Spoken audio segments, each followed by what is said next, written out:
as Senior Internet Freedom Editor. I like that title. Yes.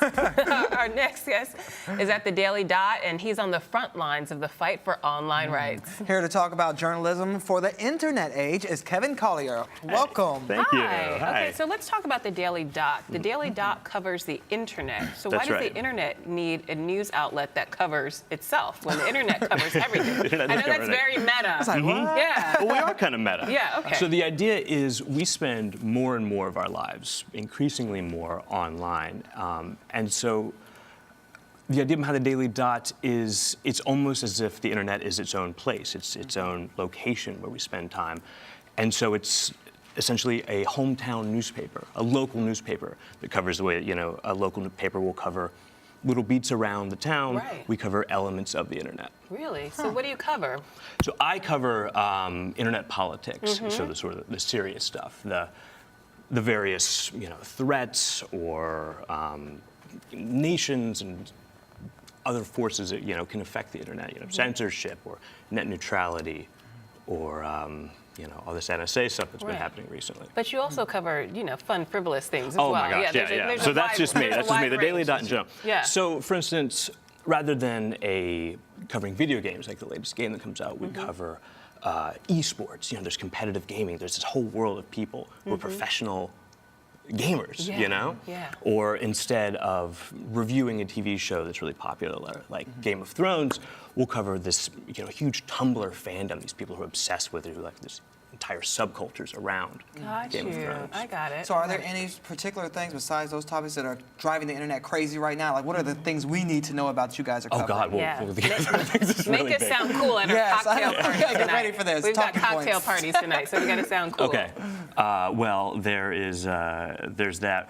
I've been writing a lot recently about revenge porn. Is that on your guys' radar? Really? Not at all. Revenge So porn. this is the concept of there are more and more, usually guys, jilted exes who tend to, if they have some embarrassing photos of their exes, they put it online. And a lot of states don't actually have legislation exactly against that practice, and some people have gotten completely off the hook with that. So we've been covering, there's this increasing movement from state to state to criminalize that. But there's a hitch, which is that depending on exactly how you word it, you either can't always take off offending pictures, or it is kind of really butting heads with sort of free speech online. There's this huge legal battle, and there's supposed to be a federal bill coming sometime really soon in the coming weeks. So it's coming to a head right now. You bring up a good point, because the FCC is also working on these other regulations of the internet, things that have never previously been regulated. So tell us a little bit about the net neutrality. Oh man, yeah, net what is that for those that don't know? So net neutrality is the idea, say a big internet provider like Comcast says that, hey, we have to spend a lot of bandwidth giving space to Netflix. Right. So we want to be able to charge more if you're going to get Netflix at the proper speed you're paying for every other website. But the concern there is that if your internet provider can start, charging extra for websites you visit, where does it stop? Can they charge more for, their competitors? And at what point does Netflix's next competition that hasn't been founded yet, can they, how are they going to start a business if Netflix becomes in bed with Comcast? Right. Oh. Now, how does this affect our bottom dollar? That means we'll have to be paying more for these services? We'll have to pay more to access Netflix at the normal speed, But but does it stop at Netflix? Does that mean the Internet Explorer and Firefox? It's a big slippery slope. Oh my, I don't like this. Well, that's why he's here, to tell us not to like it. And but that's the purpose of the Daily Dot, also to help demystify some of these things that just seem so sort of lofty or esoteric, or just a little too nebulous for the layman. Demystify is exactly right. And not just the more serious stuff, but like these weird subcultures.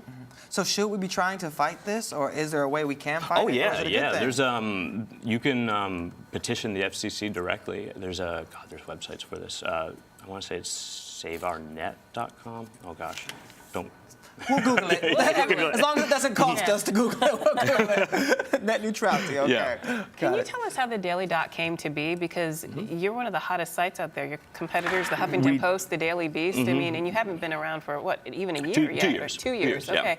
So how did you go from being non-existent 2 years ago to being like a major player in this world? We just broke top 1,000 sites in the U.S. So how does that happen, my friend, in 24 months? We're independent, you know, we're not subsidized by other media companies.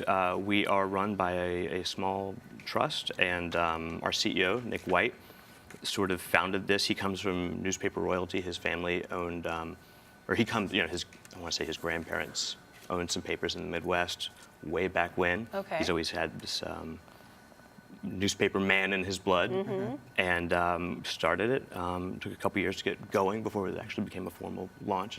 But yeah, we're. Wow. Was it a hard sell? Was it hard to convince people that there needs to be a site that's covering the internet in this way? It was hard getting our name out there, okay, for sure. Because, like I said, we didn't have really any corporate backing or anything. But it's we finally gotten that inertia. Yeah. And how did you get involved with Daily Dot? And have you always been into, you know, I keeping up with think I was the internet first culture? reporter hired after the launch. Oh, wow. I don't know. My name was out there. Right. Yeah. So what are some of the hot stories that are coming down the pike that we should be looking out for? Oh boy. I'm not telling you to scoop yourself, but if you'd like to, by all means, go right ahead. I should keep quiet about that one. I know I read something a few weeks ago that came out of Coachella about some website called Nipple. What is this? Whoa. Yeah. It's interesting. That one actually wasn't me. We have a reporter named E.J. Dixon, who her entire thing is writing about porn, smut, sex workers' rights online. Okay. I'm seeing a theme here. I visit the Daily Dot. They provide a lot more than porn. No, just, right? we have one writer who that's her thing. Okay. Interesting. Okay then. So what's next for you, and what's next for Daily Dot? So I'm working on 2 really, really cool things I can't talk about right now. You can't say you're working on really cool things and not say what they are. Give us a little hint.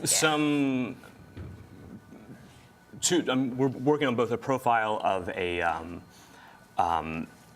Bitcoin exchange that is. Those are becoming very popular. They are becoming very popular. Very you may remember Mt. Gox a couple of months ago was the biggest Bitcoin exchange in the world and kind of went down in flames. Yeah. And so people are concerned that that's going to happen again with other Bitcoin exchanges and taking a lot of people's money with it. Oh, we'll keep an eye out on your stories then. All right. Thank you so much for being here. Thank you so much for having me. No more Bitcoins for us. No, not at all.